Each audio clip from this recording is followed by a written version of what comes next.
If you are wondering where all of your money is going and you are feeling guilty about all things having to do with money and finances, this video is for you.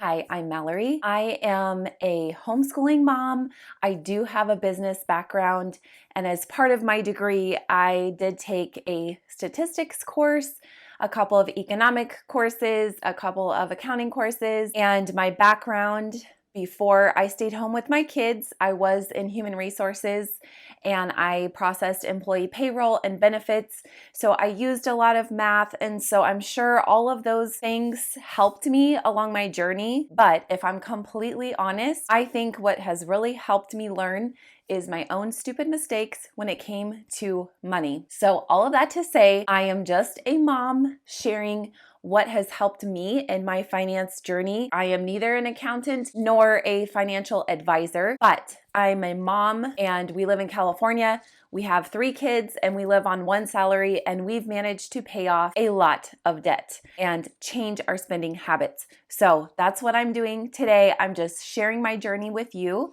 in case you want to change things in your journey or maybe just update the way that you're doing things. So once I saw our mostly fixed expenses, then I could see what I had a lot of control over. So other than, those fixed monthly costs that we have, I had control over how much money I spent at the grocery store, how much we spent eating out, going to the movies, other forms of entertainment, clothing, shoes, travel, all of those sorts of things. When I saw our fixed monthly expenses, I could try to negotiate those at a lower rate as well. So just because you think, oh, it's in the fixed category, there's no way I can get that down. Actually, there might be. You can shop around for things like streaming services, TV, internet, cell phones. And if you think, oh, I'm locked in because I have a contract, then you can still call and see if you're getting the very best deal that's being offered right now. And if you're towards the end of a contract, then you can look at switching. And even if you just call them and you say, you know what, I know I have 6 months left on my contract, but I'm going to switch anyway, because it might be cheaper for you to pay a broke contract fee than it is to continue paying a super high payment every month.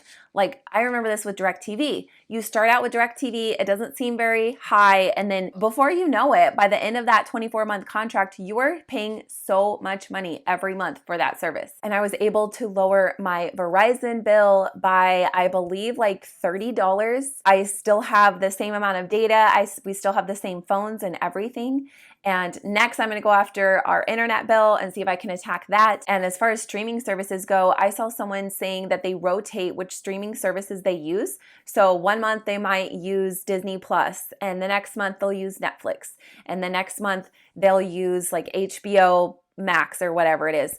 And that way you're constantly seeing fresh stuff, but you're only paying for one service a month. And you may think that some things like utility bills are just set, but I just recently figured out for our electricity, for example, and you should look in your area, and if you're not sure, you can just call your electric company. But between the hours of 4 p.m. and 9 p.m. where I live, we pay a premium to use our electricity. So I'm trying to run our laundry before that time frame. I run the dishwasher after 9 p.m.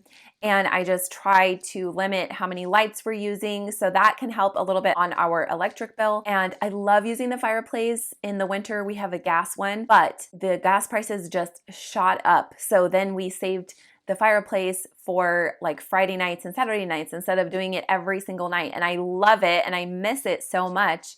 And maybe I can figure out another way of doing it other than just using it less. There are ways that you can kind of work around those utility costs. And also, depending on where you live, I'm in California, so sometimes they offer things like low flow shower heads for free, and sometimes sprinklers that are more water efficient. And if you're in the market for a new appliance, I'm not saying go out and buy a new appliance because that will like shoot your savings if you don't really need it. But if you're going to buy a new one anyway, then you can look at the ones that are more efficient.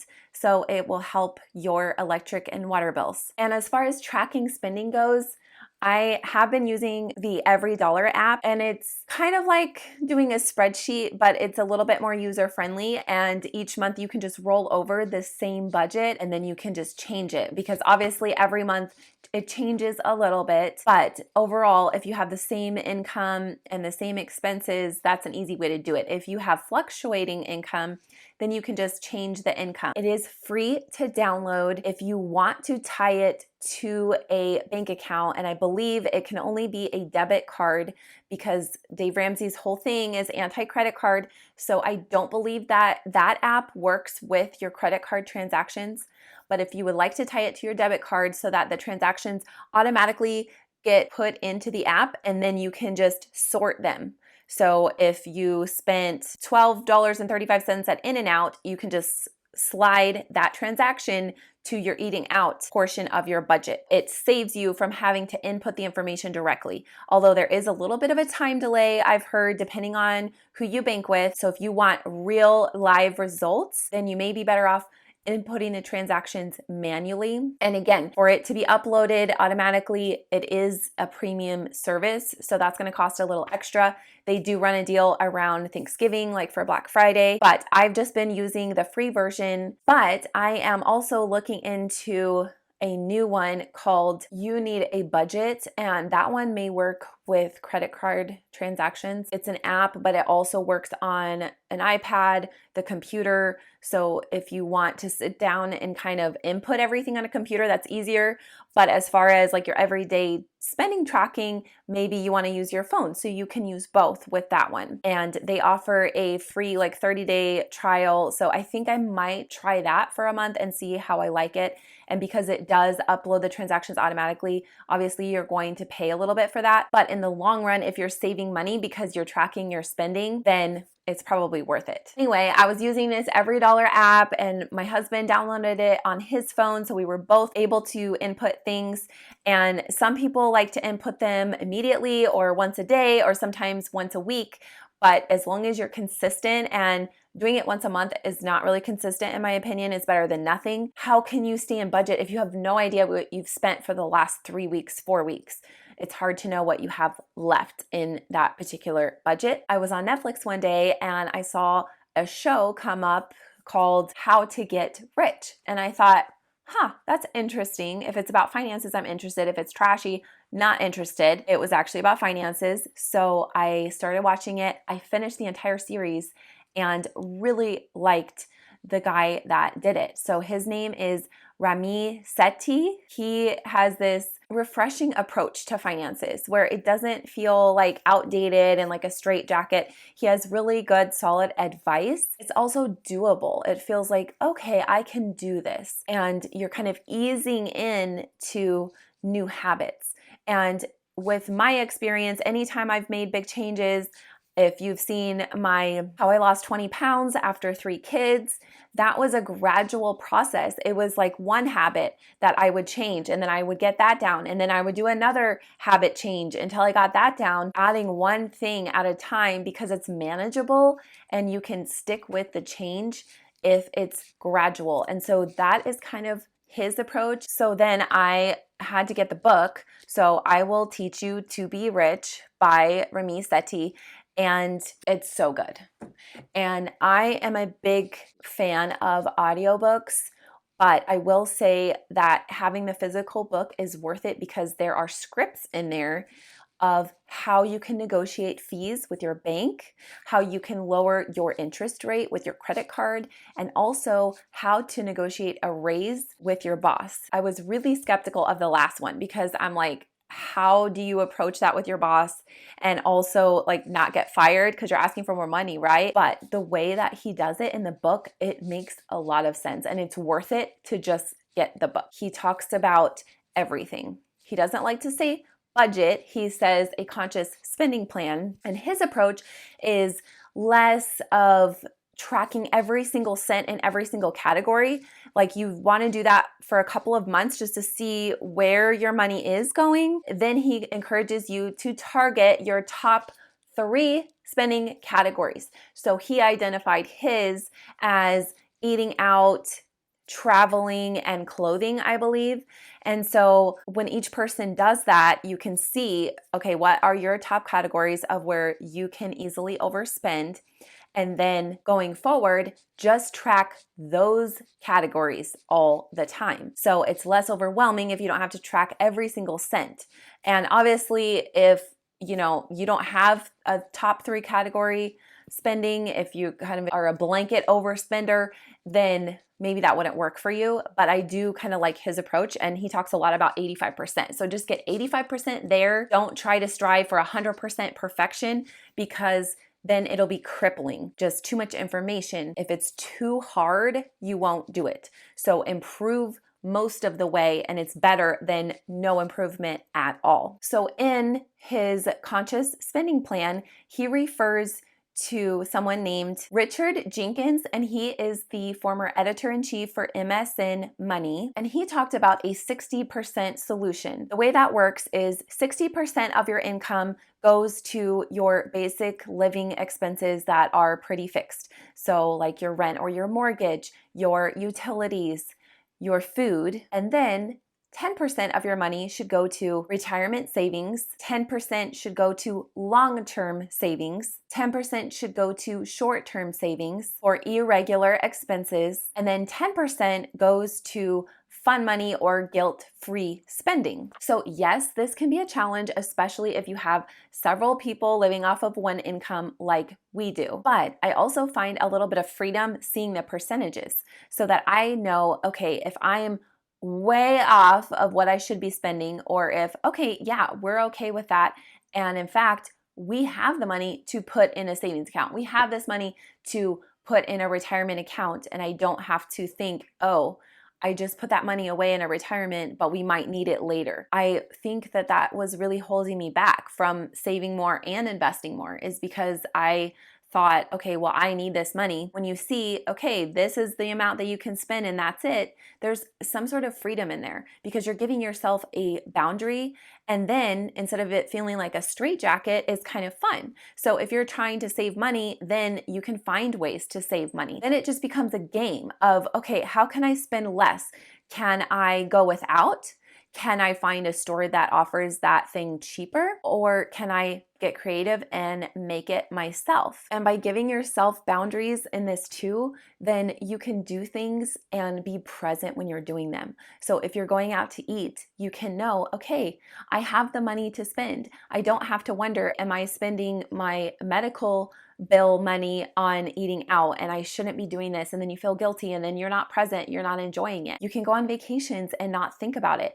You can think, yes, I earned this vacation, I saved, and we can afford it. And I'm not going to be paying this vacation off for months or years to come because I took it when I couldn't afford it. I'm so ready for just that peace of mind of, yes, I'm doing these things and I'm enjoying it and I can afford it. During this whole process, I also changed banks. I was banking with Chase and I moved to SoFi, and because I was looking at my savings account with Chase and I was laughing because I was getting a couple of cents a month on interest.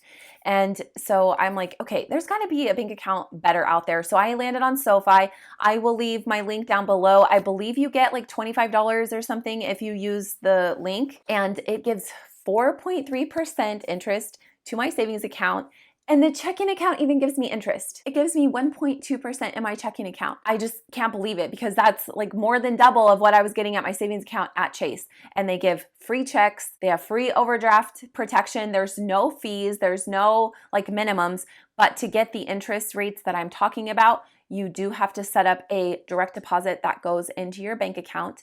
So once you set that up, you can get that. Plus, I think I got a bonus too of like a couple $100 because I met the minimum threshold of money going into the account through direct deposit in a certain amount of time. So far, I love them. I was a little hesitant of going to an online bank because I'm like, oh, but I need the brick and mortar bank in case, I have to rush there and get my money out. But even the brick and mortar banks are kind of rolling up shop. So much of the things now are online, deposits and all of that. Most of that's online. And you still can get your money from SoFi using probably like any ATM. There's no ATM fees. There really was no reason not to try it, and I'm loving it so far. And also within the savings account, they have this thing called Vault. So it's kind of like a filing cabinet for your savings money. So I have one for like my next cash car, our health care expenses, which I also have an HSA. So I'll get to that in a minute. An emergency fund. So I have all these different filing cabinets within the savings account, because if you just look at your savings account and you're like, wow, I have like $30,000 in my savings account. I want to go shopping. I want to go on a trip. I can't explain it, but something amazing happens when you put it in these vaults. You don't want to touch the money. So I highly encourage that. And I also set up an automatic feed. And Ramit talks a lot about this, is automating your finances. So as soon as we get paid, automatically the bank puts the money into different vault accounts, so that my savings account is building every single week, every time we get paid, and I didn't have to go in there and do the transfer manually, because let's face it, we're busy. Life is busy. We have better things to do. So I'm just automating that. If for some reason you need the money, then you can just go back and switch it from the savings to the checking account, and it's immediate. So real quick about the HSA. So I opened up a Fidelity HSA. I have a 401k with Fidelity, so I was kind of familiar with them already. And I heard great things about their HSA account. So I opened one up, and so far I love it. I don't know if you are aware of this. I just learned this year, but you can actually invest your HSA money. And if you're a total newbie, that's totally fine. So an HSA is a health savings account. So you have to have a high deductible health plan, an HDHP, in order to open an HSA account. And if you are unsure, you can talk to your human resources person at work if it's through a employer-sponsored plan, or if not, if it's like a private health plan, then you can call the insurance company directly and ask them if it is a HSA compatible plan, and they will be able to tell you. And so the HSA is just a special bank account. You're supposed to use pre-tax dollars. They go into this account, and then you can use it for eligible medical expenses. So there are limits, so you can check the IRS website for those limits. But basically, it's an extra retirement account. So you can use it for medical expenses, absolutely, and you should track your medical expenses. But if you choose not to reimburse yourself for these medical expenses, you can just let that money grow and invest.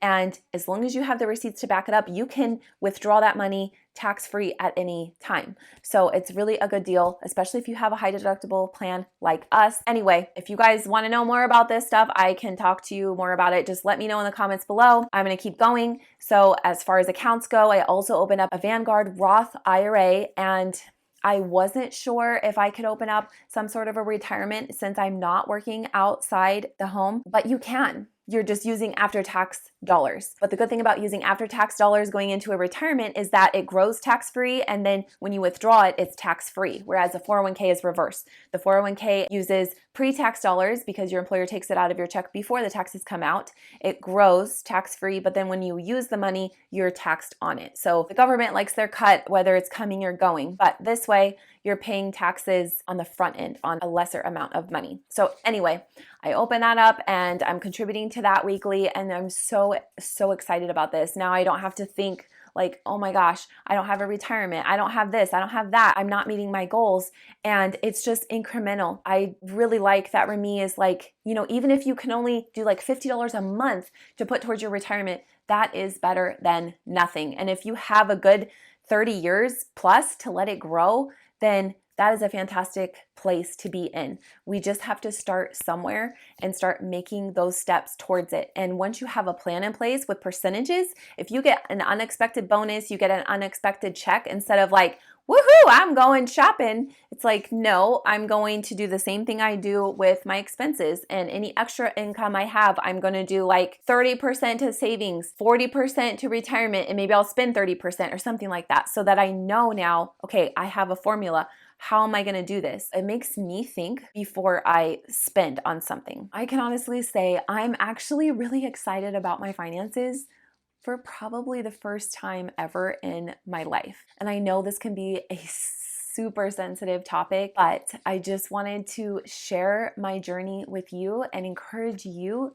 to maybe make some changes to what your financial plan currently is, or maybe just to start making some sort of plan. So I hope that a little bit of anxiety or dread may be taken off of your mind when you're thinking about money. And I'm so excited to just savor my time with my kids and do things that I love, do things I enjoy, and not worry so much about money. And I used to think, okay, I don't want to obsess over money because life is not about money. But when you don't feel like you have enough money or you don't have a plan for your money, it does feel like your mind is wrapped up in money a lot of the time. But when you start to take control of your finances, then you can breathe a little bit easier.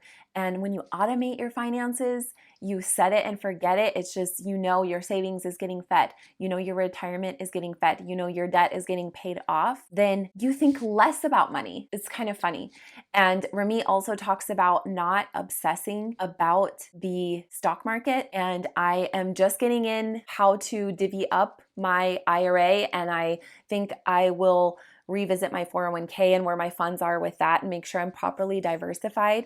And he does give charts in the book. Again, I'm going to plug the book, and he is not sponsoring this at all. In fact, if you want to team up with me, I would totally team up with you. In the book, he shows charts. Okay, if you're in your 30s, this is what your diversification needs to look like because you can tolerate a little bit more risk. Whereas if you're in your late 40s or 50s and you're getting closer to needing that money for retirement, then you can handle less risk. But ultimately, he encourages people not to get bogged down in moving your money in the stock market and in your investments. Just diversify, set it, and forget it. And I'm curious, please share in the comments what has helped you in your financial journey and what has hurt you in your financial journey. I would absolutely love to know. If you want any sort of specific content that you would like me to make, please put that in the comments below as well. If you found this video to be beneficial, please give it a thumbs up, and I will see you next time. Bye-bye.